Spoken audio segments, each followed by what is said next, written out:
de Brice Mitchell. Je vous en avais fait part il y a peut-être une semaine ou je sais plus combien de temps, où je vous avais montré en fait la blessure de Brice Mitchell. Je vous avais dit, regardez, il a le nez cassé.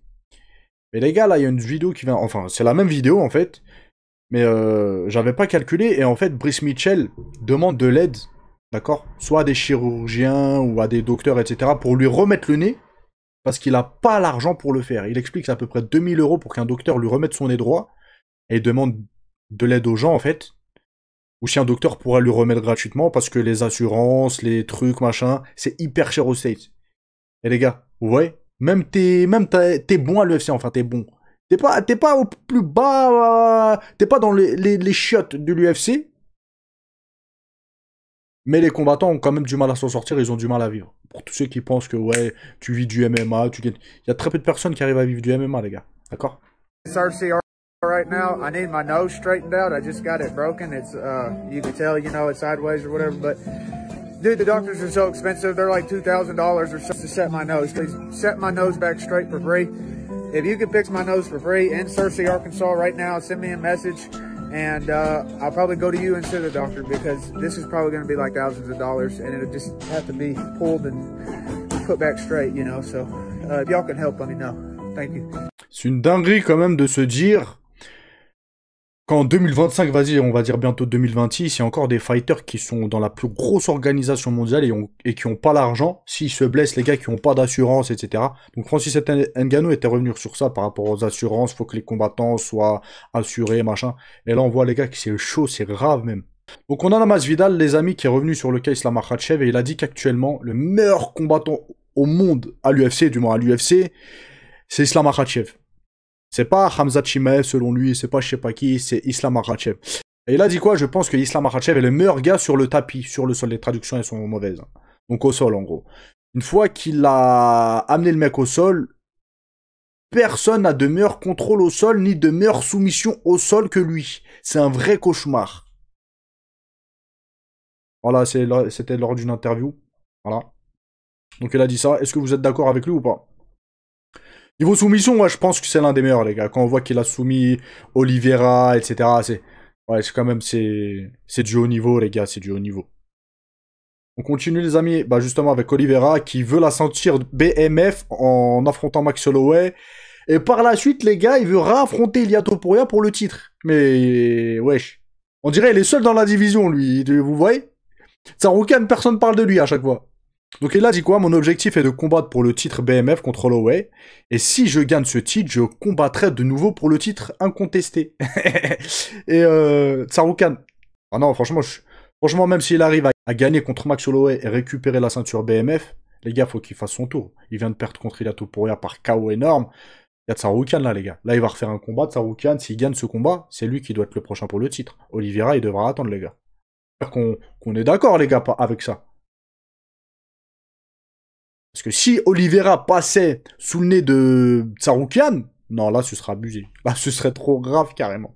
On continue, les amis, avec Ali Abdelaziz. Bon, il y a quelques semaines, voire quelques mois, plutôt quelques mois, hein, Justin Gaethje était revenu sur le fait que s'il combattait pas pour le titre, il prendrait sa retraite. Et Dana White avait répliqué qu'en gros, qu'il fasse ce qu'il a à faire.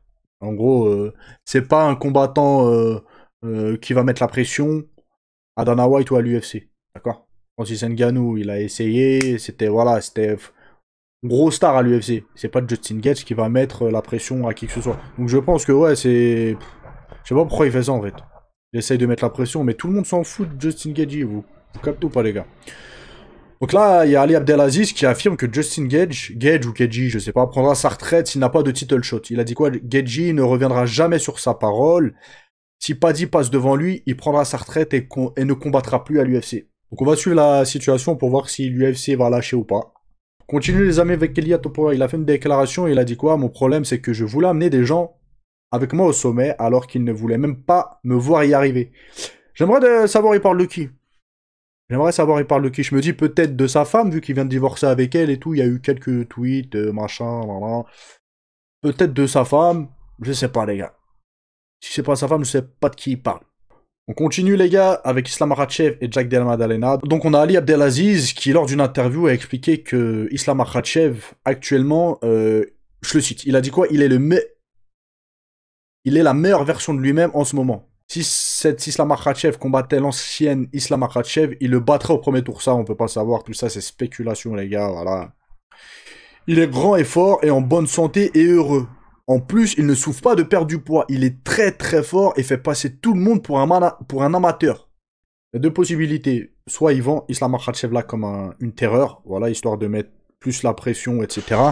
Soit c'est une réalité. Islam Makhachev, actuellement, c'est un monstre. Voilà. On l'a vu déjà, les gars, quand Allahumma barik, il est vraiment très fort physiquement, etc. On l'a vu soulever des charges de dingue pour son poids, etc. C'est... Ouais, je pense que c'est un bœuf.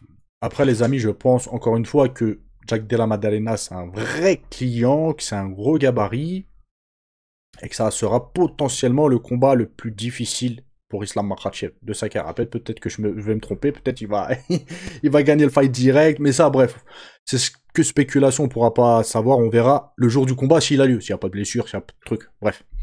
En tout cas, je suis pressé de voir Islam Makhachev en 77 kg, voir ce qu'il donne.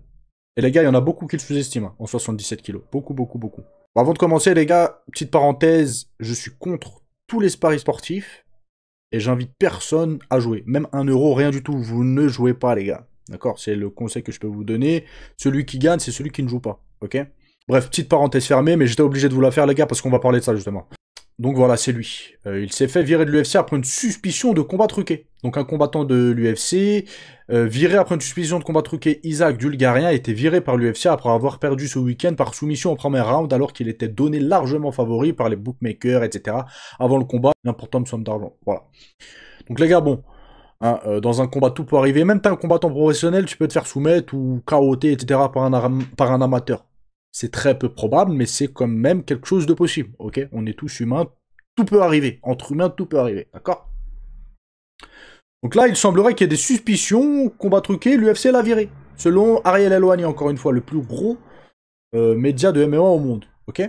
Les gars, j'ai cut la vidéo, d'accord? Je l'ai refait, c'est la 3e fois que je refais le fin de la vidéo, parce qu'en fait, c'est une trop grosse histoire concernant l'UFC, le FBI, paris sportifs truqués, etc.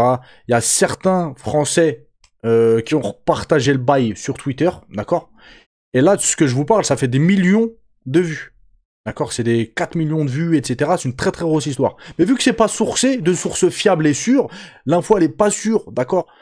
Donc je me suis dit, est-ce que c'est judicieux, est-ce que c'est bien de vous partager quelque chose qui serait peut-être fake?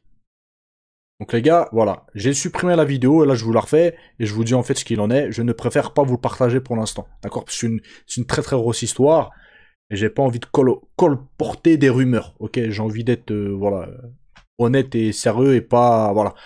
Après les amis, si cette histoire est vraie, c'est une très grosse histoire, qui concerne, bah, encore une fois, le FBI, l'UFC, etc., machin, ce sera une très grosse histoire concernant les paris sportifs. Mais pour l'instant, voilà. Quand bien même ça fait des millions de vues, je préfère rester prudent et encore une fois ne pas propager peut-être des rumeurs parce que pour l'instant c'est que des rumeurs. En tout cas, je vais essayer de suivre la situation. Peut-être demain, après-demain, on va avoir plus de nouvelles, des journalistes ou professionnels comme Ariel Helwani ou d'autres personnes, voilà, qui vont sortir l'info officiellement. Et dans ces cas-là, là, je vous en ferai part, je vous ferai part du résumé. Mais pour l'instant, voilà, je préfère pas, les gars. Je me répète, mais c'est très important, ça reste que des rumeurs, quand même ça fait beaucoup de vues, d'accord? Donc voilà, j'ai changé la fin de la vidéo, je vous en fais part, et voilà les amis. En tout cas, si cette affaire est vraie, c'est chaud, hein. C'est chaud, hein. Bref, j'en dis pas plus, je vous laisse, ciao ciao.